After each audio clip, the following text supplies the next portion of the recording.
Hello there. Welcome to the Saroy channel, wherever you are in the world, and so much love to each and every one of you. How are you doing? I do hope you're doing fabulously well. And go and get yourself that gorgeous drink, because I've got a lovely story for you tonight. But before we get started, don't forget to subscribe to the channel. Click the notification bell and the thumbs up. And let's get started with tonight's story.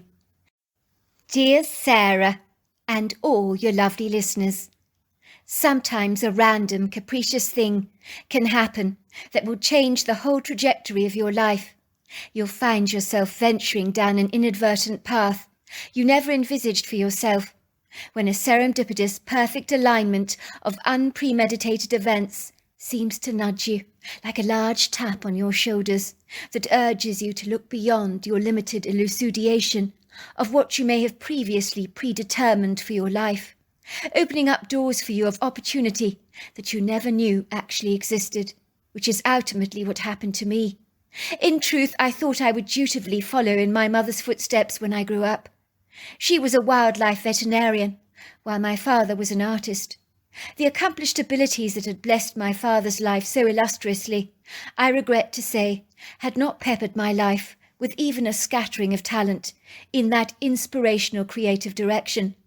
By contrast, my mother's job working with wild animals harnessed within me an appealing intrigue. I loved wildlife, especially the wildlife that regularly frequented our property, from bighorn sheep, moose, elk, and American black bears. My father sold much of his artwork at the Golden Mountain Art Gallery in Telluride, where people can buy local art, or even pieces of interesting creative furniture at the art gallery there, which is exceedingly popular with visitors and local tourists who thoroughly enjoy snatching reminiscent memories of the arresting mountain views here by purchasing a memento that encompasses some of the experiences they had visiting our town. Many artists come to our part of the world to paint the exquisite mountain scenery here, which is jaw-droppingly beautiful and very inspirational. We have lots of art galleries here in town, an arts festival and an arts walk, which is one of the main reasons my parents settled in this part of the world, as for an artist living in an area of prepossessing beauty is exceedingly significant when it comes to inspiring the spontaneous flow of those creative juices that, like anything in life, need to be stimulated, much like a farmer I personally know, who uses both Beethoven and Bach music to increase the milk yield from his cows, and he swears blind that it actually works, and I believe him. Unsurprisingly, our remarkable town has earned a prominent acclaimed reputation of being one of the most picturesque mountain towns in North America, with phenomenal awe-inspiring ski slopes. The town of Telluride is nestled in the heart of Box Canyon. It's a Victorian coal mining town, with a long history behind it, tainted by a deep, cloying sadness that can sometimes be tangibly felt, even if only for a brief moment, as if the souls of the long since departed do not want to ever be forgotten, for a plague so deadly and unkind in its indiscriminate haste to seize the lives of so many that swept across this town, eclipsing over 10% of the populace living here at the time. For many towns steeped in a rich, robust history, you certainly can feel the profound energy of this prepossessing town, which only adds to the charm and character of this place. And there have been numerous ghost sightings in our part of the world of some of these lost souls that some claim have no knowledge that they're actually dead. There's an old lady, Mrs. Bott, I know, who lives here in an old coal miner's home, which she recently renovated. The renovation seemed to incite a great deal of paranormal activity. One night she woke up to feel someone tapping her on the shoulder. Mrs. Bott was wondering why there was a woman wearing a burgundy Victorian dress standing at the end of her bed that appeared as vividly alive as you or me. The distressed woman asked her, "Have you seen my daughter? Have you seen my daughter? I can't find her anywhere." Mrs. Bott shook her head and said, "Sorry. No, I haven't." She felt very sorry for the woman. It was clear she was rather distressed. The Victorian woman walked through the wall and disappeared before Mrs. Bott could ask her how she'd actually entered the house. The next morning Mrs. Bott woke up convinced it had all been a dream. But the same event occurred over and over again, night after night without fail. Finally, Mrs. Bott told the woman, "I think you're dead." But the apparition looked at her and said, "What are you talking about? I'm very much alive." She still claims she hears the Victorian woman sobbing as she looks for her child, who Mrs. Bott believes succumbed to the plague. So yes, you can say the history of our town can be easily felt and distinguished by the discerning of heart who live here. I was born in a ranch-style home, not far from the town of Telluride, and my incredulous story that propelled my life down an unlikely path began when I was only 12 years old. The ranch-style home where we lived overlooked the most expansive viridescent field, scattered in areas with clusters of aspens and pines. One thing that is extraordinary about Colorado is our incredible sunsets here. As anyone who lives here will tell you, they're mesmerizing, but can be as variable and unpredictable as the weather, for the sky will adorn itself with clouds of colour that are never ever the same, which is the perfect opportunity for an artist to transform a mountain view into a resplendent, colourful art piece that almost has a contemporary twist to it, due to the fabulous splattering of colour that randomly splashes itself across the sky. One day you might have an aquamarine sky with white fluffy clouds that have quite literally turned bright orange. Another day you might have a yellow gold sunset. Another time the sky may be a dramatic blue with purple clouds and a hint of pink. It's never the same, which is what makes our sunsets uniquely special here. The day that changed my life started like any other normal day on the American calendar, where I embraced the same routines as I did any other day of the week. It was late afternoon, when the day was beginning to settle down, to soon invite the evening to take charge of the sky. I was studiously doing some homework on the walnut desk in our living room. I was always a disciplined child, realizing the significance of acquiring excellent grades at school from a long-term perspective, as my mother was quick to point out that if I acquired great grades, every door would be open to me in the future when I went to university. That day I remember all the sounds, smells and visual stimuli as if it was yesterday, as anything that dramatically impacts your life indelibly will never leave your mind, as it has not abandoned mine. I can look back on the details of that day with an eloquence of note that is nothing short of impressive. My mother was cooking spaghetti and meatballs in the kitchen. The savoury scent of tomato sauce infused with basil and oregano wafted around our home. Even I lifted up my head from my work for a moment, as I smelt the delicious savoury rich flavours that invited a familiar grumbling in my stomach, reminding me that I hadn't eaten for a while, and that the Italian food smelt awfully good. My mother was at the stove with her apron over her jeans. She was singing to herself, something her mother had always taught her to do, as she claimed singing over the food always blessed it. My father had come inside the house from a full day spent in his art studio. His art studio was a building separate to the house, consisting of a sizable open-plan room with large floor-to-ceiling windows, overlooking fabulously beautiful country views, where he would work all day long. The floor was covered in a plethora of paint splashes, and was like the most phenomenal piece of modern art itself. On one wall he had piles of white canvases of different sizes, prepared, ready to use. On the other side he had completed works of art, and he also had long tables covered in blotches of spilled paint. He had a couple of large easels, and a cabinet where he stored all his paint mediums. One of his tables was covered in paintbrushes and palette knives of every conceivable shape and size. My father was a very versatile artist. He could paint in a variety of mediums, but he thoroughly enjoyed working with oils the most, and loved painting both contemporary and realistic art. On this particular occasion he was wearing an old pair of faded jeans and a sweatshirt. I noticed his face looked fatigued, his blonde hair ruffled. There was sweat on his brow. He walked to the small wooden bar area in our living room and retreated behind the counter, bending to open the mini fridge, where he removed a craft beer. He sighed wearily with exhaustion from an arduous day of work that he'd spent behind a huge canvas.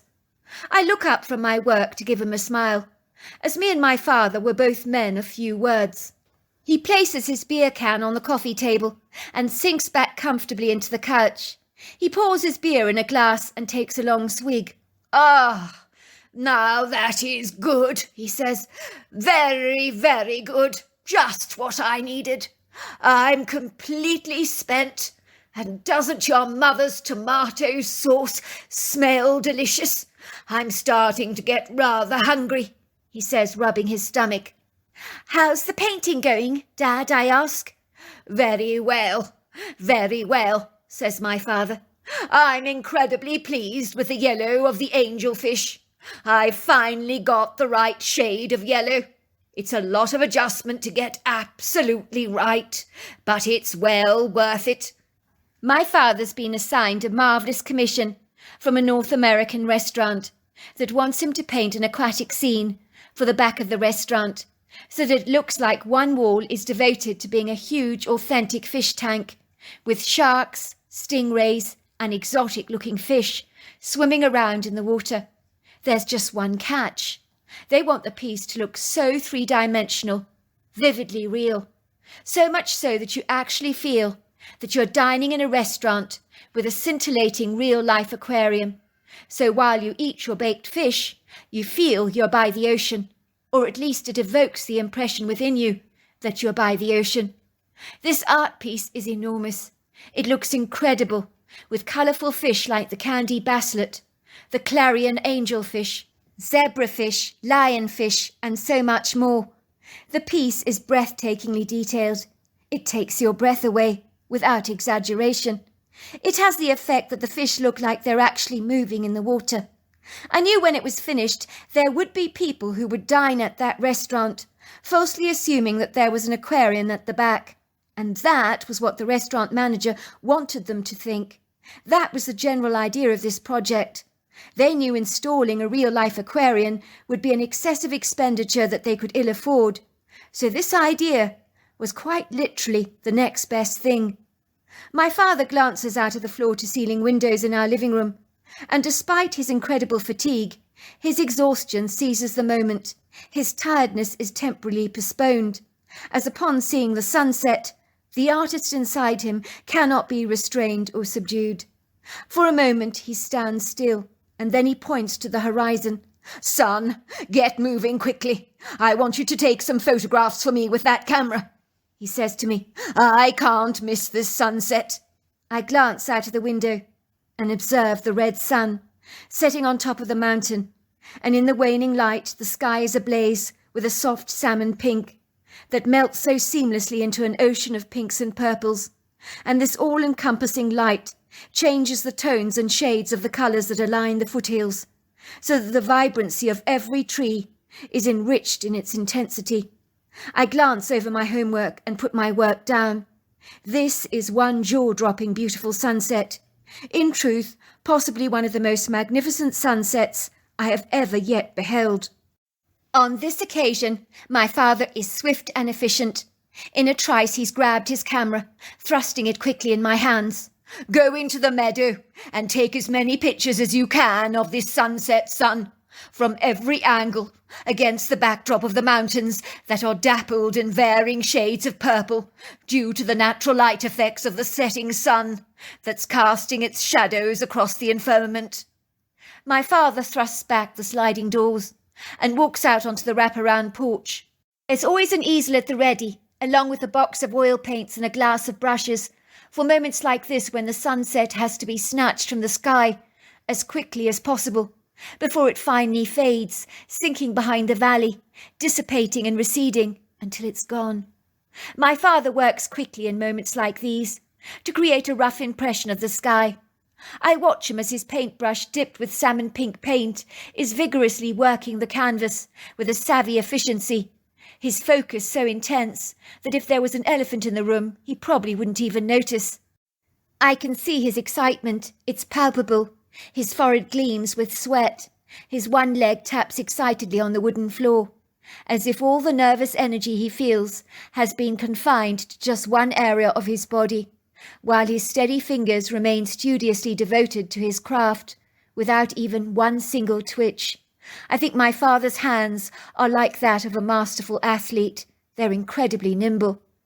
I stand in the knee-high grass, interlaced with profusions of colourful spring flowers. I start snapping the sunset from every angle in the meadow, with the powerful lens of my father's professional camera. There's a cool, invigorating breeze blowing. I walk through the wavering grass. It seesaws in the direction that the wind is blowing. It either blows backwards or forwards, like the vertical strands of a woman's long silky hair. The strong minty and peppery scents of pine infuse the air, while the gentle wind kisses and caresses my cheeks. I walk towards the towering, lofty oak tree, to take a shot of the tree against the billowing mountains, accented so resplendently by this ravishing sunset. I think this could be a great landscape piece for my father's work. This is a statuesque oak tree that majestically stands on its own at the far end of the field, like a towering lighthouse at sea. My eyes are drawn to the highest branches of this tree, towards an eagle's nest nestled between two branches, shaped into a huge bowl, with branches and twigs woven together. I know this is a favourite tree with eagles. They love to nest in an area that enables them to see the landscape for miles around them, and this tree fits the bill perfectly, as the tree has many top branches completely devoid of leaves. On this occasion I can hear the chirruping commotion going on in the nest between the fledglings, as if they're fighting. I'm staring in awe at the nest. The parents aren't around at the moment. All of a sudden something comes flying out of the nest and begins to drop. I instinctively, by way of my natural reflexes, catch it before it smacks onto the ground. It's a baby eagle. Oh my God, there's a baby eagle in my hands. If I hadn't caught it in time, it might be dead. The eagle is opening up its beak, as if it's expecting me to feed it. I run up the wooden steps of the wraparound porch, past my father painting assiduously at his easel. I run into the living room. He asks me, "What's going on, son? What's the rush about?" But I ignore him. I charge down the passage towards the kitchen, where my mother is draining spaghetti into a large colander, and the steam is rising up in the air. "Mum, I've got an eagle. I caught it. It was falling out of a nest. What should we do?" My mother stops dead in her tracks. Her blue eyes grow wide. She abandons the pasta and races over to my side to examine the fledgling. "Well, he looks pretty healthy, does he not?" she says, examining the fluffy bird with its wide-open beak that is begging for food. "He's obviously hungry." We place the fledgling in a towel, which we insert in a large beer cooler, which we line with some timber beams to create the impression of a nest. And with a large pair of tweezers we feed the little eaglet pieces of raw chicken. The bird's beak is always open. It has an insatiable hunger. My mother tells me the other fledglings possibly picked on him, threw him out of the nest because he was the weakest eaglet. "It's what they do to survive," she explains. "It's nature. It's a cruel thing, I know. Survival of the fittest." The other fledglings had thrown him out of the nest. She looks at me through her blue eyes. "Life is funny," she says. "Why were you next to the tree at the exact moment in time when the little eaglet almost fell to its death?" "What are you saying, Mum?" I ask. "I'm saying that this little eaglet was not meant to die. Maybe you were meant to save it. Stranger things have happened." And so began my journey of raising an eaglet. And with my mother's help as a veterinarian, she made absolutely sure that I was giving it the right amount of food, as this little eaglet was always hungry. While I was at school, I'd phoned my father to remind him to feed my eaglet, something that infuriated him greatly, as he was so caught up in his artwork. But I knew I needed to phone him, or my eagle would go hungry. My dad would likely become so embroiled in his work, he would overlook feeding my bird. He soon grew very fond of the tenacious bird, who soon became a subject of many of his paintings. My eaglet grew up to become a fine-looking golden eagle. He would perch on my shoulders, sometimes nibbling my ear affectionately. I would walk around the house, and without much help from us, he instinctively began to fly around the house.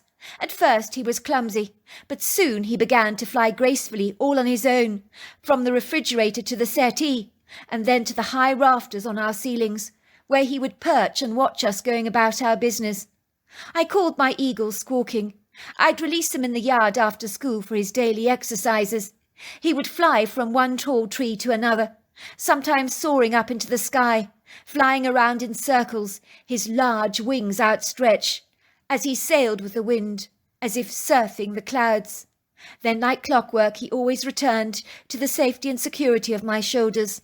Sometimes he'd follow my father's car all the way to school and back home again, and many people were amazed to see an eagle flying above our car. Squawking was an exceedingly intelligent bird. I think he saw me as his parent, and was reluctant to let me go, as we had formed an unlikely bond. Sometimes he'd ride on the back of our golden retriever, his claws pulling at Noah's long blonde hair. Even our golden had developed an attachment to the bird, despite the fact that Squawking was forever pulling out his hair. But Noah didn't seem to mind that. When Squawking was fully grown, I encouraged him to fly away, but he'd always come back to me. He seemed to hesitate about flying away. I think he stayed longer with me than he should have on my account, as I think he knew underneath it all, leaving me for good would make me very sad, and he sensed that. Sometimes he would be gone for a day or two, and then would return. I was always relieved to see him when he came back, as there was a huge part of me that didn't want to let him go, as we had such an incredible bond. But one day Squawking was gone, and he never came back, and that had to be the saddest day of my life. It was curious, as on the day that he left, I knew he was gone for good. I don't even know where this inner revelation actually came from, but I knew he was gone. I will admit it did break my heart that he had flown away, but my mother assured me that this was the best thing that could have ever happened, and that this was a successful release to the wild. "No, it's not," I protested, fighting back the sad, devastated tears that spilled down my cheeks. "You don't get it, Mum. I loved Squawking. We had such a connection." "Now you listen to me," said my mother, cradling me lovingly in her arms. "And you listen to me hard. You raised Squawking from a fledgling. Without you, he would definitely have died. Eagles are an endangered species. You rescued a remarkable eagle that will sire other eagles of its own. Your kindness towards Squawking has increased the eagle population. You should be exceedingly proud of your achievements." She pauses for a moment and says, "You never know. He might come back to visit you one day." I clung on to that hope for dear life, like a surfer out on a tempestuous sea, clinging to his surfboard with all his might. Suffice to say, 2 years went by. I had resigned myself to the fact that Squawking was never ever going to come back. My heart was heavy and very remorseful. It was like losing an animal that had passed away, that you thought you'd never ever get to see again. Then one day, Noah, my dog, is barking excitedly, pawing the glass pane of our sliding doors, as if he's seeing someone he knows. His tail is wagging. He's desperately excited. "What's up, boy?" I ask him. "What you excited about?" I pull back the sliding door. I see Squawking perching on the wooden balustrades of our patio. For a moment, time stands still. The moment is surreal. I have to pinch myself. My throat becomes thick with emotion. Tears of joy build up in my eyes. And I say, "Squawking! Squawking, is that you?"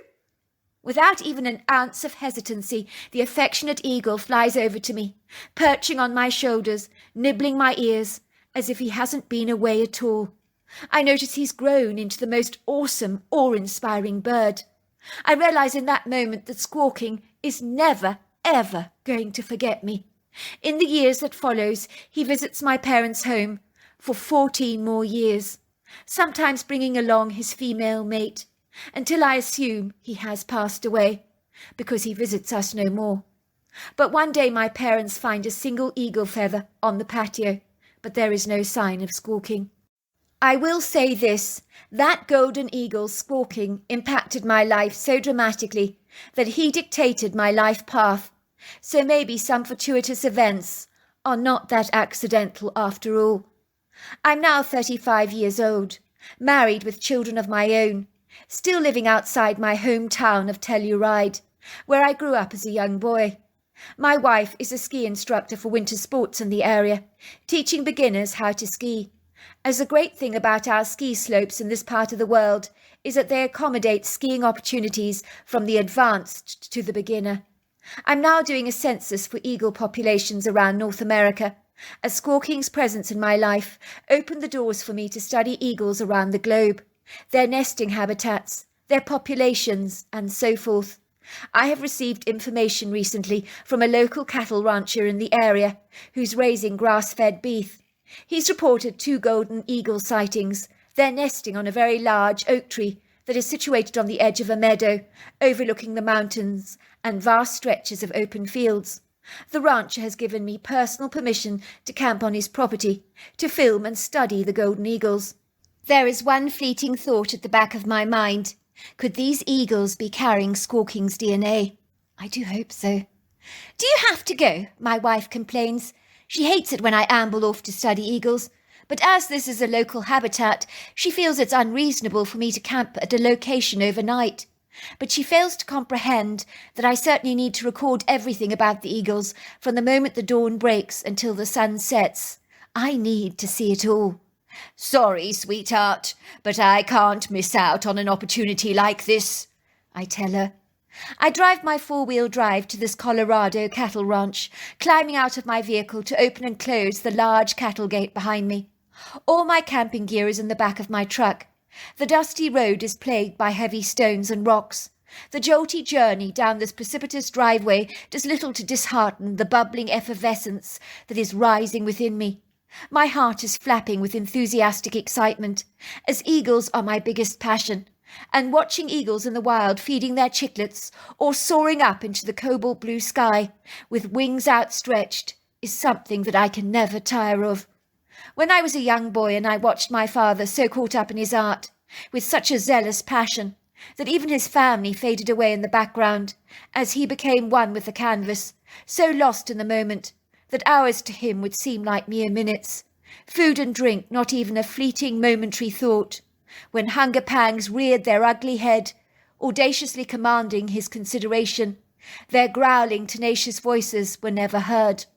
At that time I envied his dedication to his work, wondering if I could ever be so swept up with such a passionate zeal, like a balloon caught up in the wind, so even the relentless growls of a hungry stomach would forget to engage my focus. I thought that would be an impossibility, given that I'm a man who thoroughly enjoys good food, and as our town is renowned for its extraordinary cafes and restaurants with dishes on the menu like our famous craft pizza or pork belly tacos that aren't easily forgotten, I thought it would be unlikely to happen to me. But how wrong I was. Ostensibly, when I developed a fire in the belly for eagles, my steadfast predilection escalated, growing wings as large as the wingspan of an eagle itself, so that I was lost in my infatuation for these majestic birds, with all other senses expunged from me. So much like my father, the practicalities of my life were cast aside, and even my preoccupation with food took a back seat, which I'm sure my waistline really appreciated. I drive down the long dusty road, the occasional stone pelting precariously against the undercarriage of my truck. On either side of this white dusty road are undulating fields and hills that sparkle with a viridescent green grass, brushed occasionally with scatterings of trees clustered together in congenial groups. In the furthest distance, plastered against the sky like an ethereal suggestion, are the billowing shapes of the craggy mountains that under the huge cobalt blue sky are almost like a white silhouette, their rugged, chiselled but jagged constellations dappled with blue and purple specks. In the meadows, reddish-brown cattle are grazing, but glance up when they see my truck. My truck rolls towards a parkland expanse, where, nestled in the heart of the valley, is a large ranch-style farmhouse built of stone and wood, their outbuildings, stable blocks and workshops. The quintessential Colorado cowboy comes out of the house wearing a pair of blue jeans and a large belt with a big buckle, cowboy boots and a cowboy hat. "Howdy," he says to me, tapping his hat. "Pleased to meet you. The name's Coleman Harris, and you are Tucker, I believe." "That's right," I say. "You're here about the golden eagles." He looks at me and chuckles. "You've got it bad, I can see. A passion is written all across your face, but I get it, I really do. Those birds, oh my word, those birds are magnificent. Spotted them myself a few days ago. They've nested opposite a wood grove on a single very tall oak tree against a rocky outcrop. I noticed them there when riding my barn sour. What's that? I asked. Oh, he chuckles. Sorry, it's cowboy lingo for a horse that is a homebody and enjoys hanging around the barn. The place is at the rear of my ranch. Would you like me to drop you off there in my truck? That would be most kind. Are you sure you don't mind me camping out there near the eagle's nest? Of course not. Why do you think I called you? You're more than welcome to study them any time you like. I do hope they're back there next year. Coleman drops me off at the edge of a large, sumptuous wood grove. He points towards two towering, majestic, lofty-looking oak trees, standing together like old, mature, friendly giants against a large, rocky, rugged outcrop, devoid of any vegetation, and bearing a remarkable resemblance to a canyon. The trees possess imposing tall boughs, naked and stripped of any leaves, stretching out like a man engaged in a huge yawn, who's reaching for the heavens with his large arms. In between two branches, shaped together like a large fork, missing the two internal prongs, is a nest made up of thick pieces of timber, aligned in the huge shape of a bow. The nest is over there, he whispers. I look up into the sky and see two masterful eagles gliding above us, their wings outstretched. I can feel the tears building up at the back of my eyes, as stirring, poignant memories tug at my heartstrings as I think of my friendship with Squawking. I thank the friendly rancher for all his help. I watch him driving away while I wave to him. His heavy rubber wheels of the truck are siphoning up a tsunami of white dust that hangs in the air for several minutes, making breathing rather unpleasant. I hitch up my tent on a clearing, heavily fringed by trees from the rear. I'm about 70 feet away from two bare oak trees at the far end of the meadow, where the eagles are nesting, but I consider myself camped far away enough as not to be a botheration to the eagles. But from this position, using my field glasses, I'll be able to watch them closely. I'm glad to say that although both parents have observed me, they seem unfazed by my presence. I hope that these eagles will become more familiarized and acquainted with me over the next couple of days, as I study them curiously and take lots of notes. I retreat into the heart of the wood grove with a large water bottle in my hand, which I intend to fill at the water's edge. The wood grove is spectacular.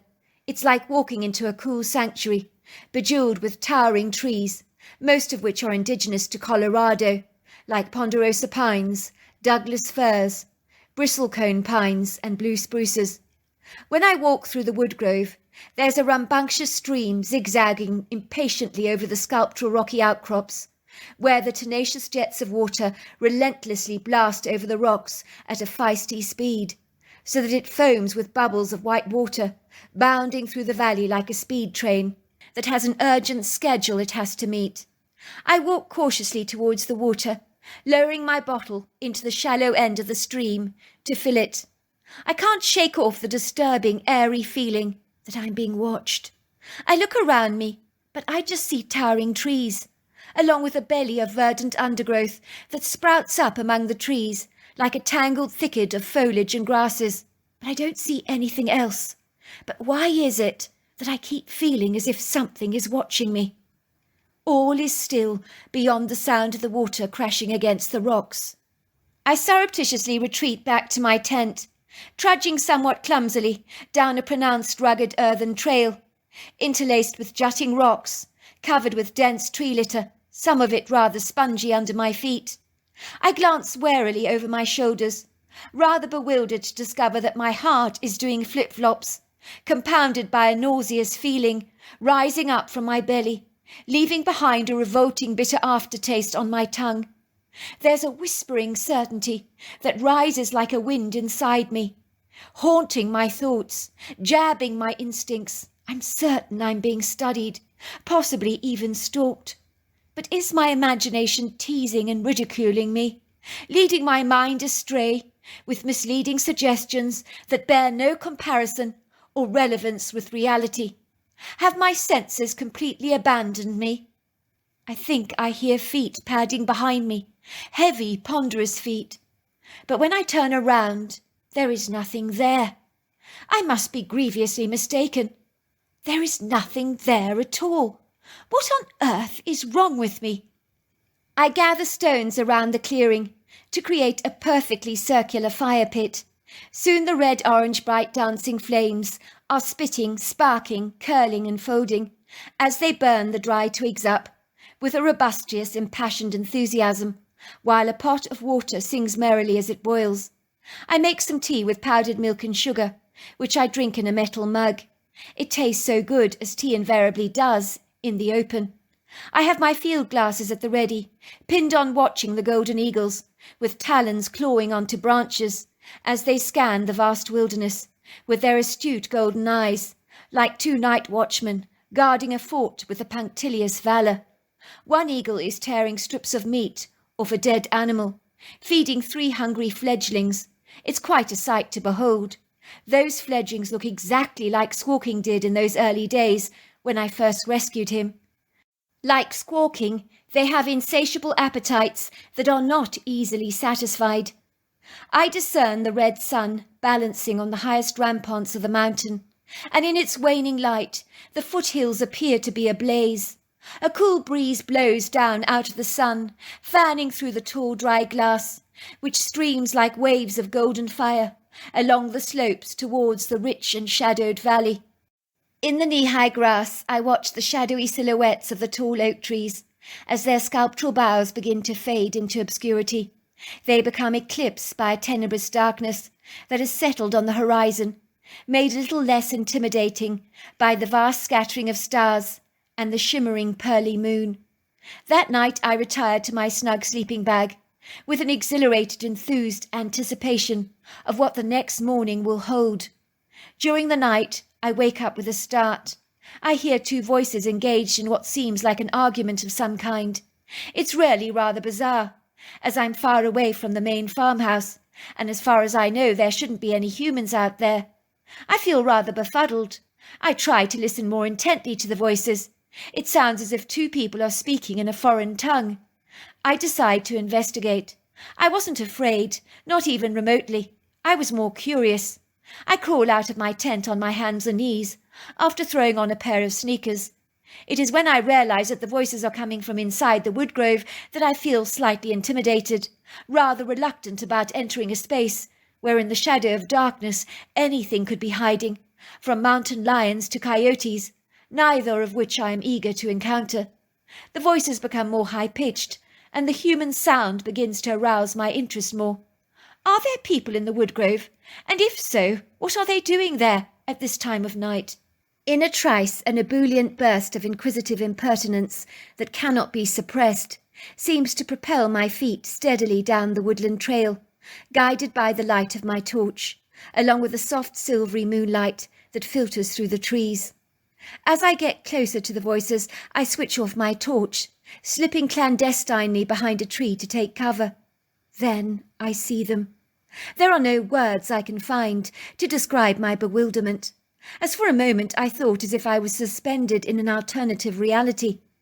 I was staring at 2 female Bigfoot, one whom had obviously found my cowboy hat, that I'd left hanging on a tree branch and forgotten all about.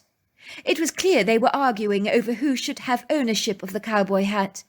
It was very funny to watch, as arms were oscillated and pointed, accusations launched at each other, and this was all over my cowboy hat. If you had told me 5 minutes earlier, before this Bigfoot sighting, that these creatures were real, I would have laughed in your face. Now humility prevailed upon me, and shame accompanied it as its humble companion. I had so audaciously dismissed the idea that these creatures could exist, but now I knew with certainty that Bigfoots were real. My sense of wonder was profound. Indeed, I was so stunned that for a moment no thoughts about my safety even wafted into my mind. It was so gripping to watch these incredible creatures that I was lost in the moment. Both of these female Bigfoots were easily over 7 foot tall. They could have been a mother and daughter or two sisters. I can't be sure about that. They were powerfully built, with impressive, sturdy, robust builds, overlong arms and pyramid-shaped heads that folded seamlessly into the shoulders, so it almost looked as if there was no neck. The faces of these two creatures were uniquely individual, but they were very human, with high cheekbones and deep-set dark eyes.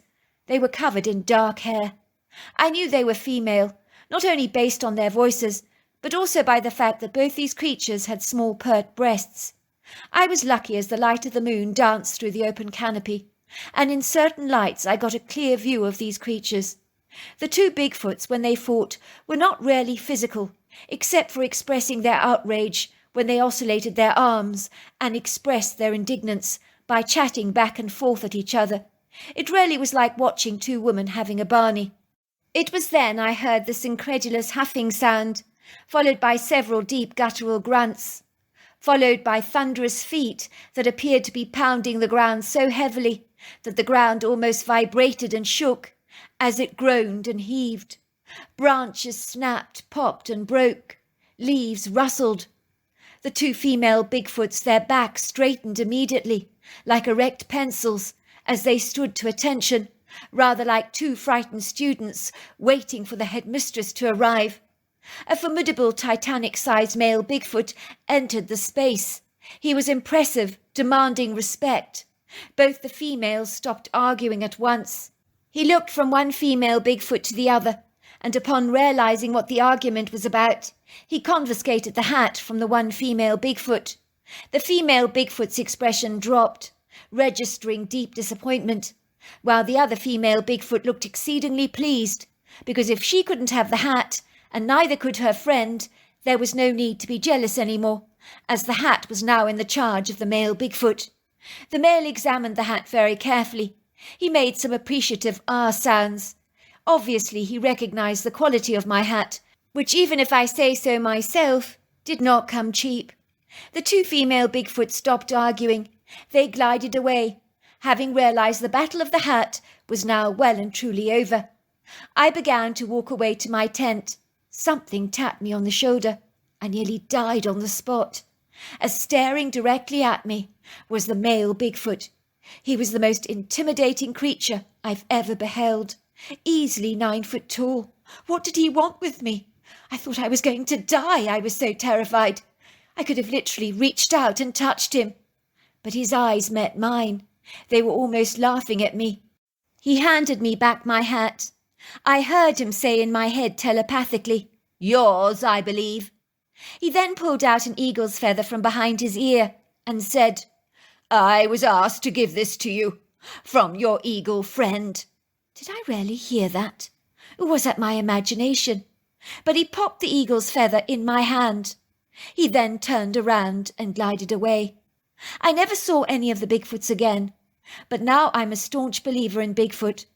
But was the eagle feather from Squawking, or one of the offspring that I was studying? I can't be sure about that. But now wherever I go, I always wear my cowboy hat with an eagle's feather. So there you are. That's my story. Wow, what an incredible story. Until next time, goodbye and good night.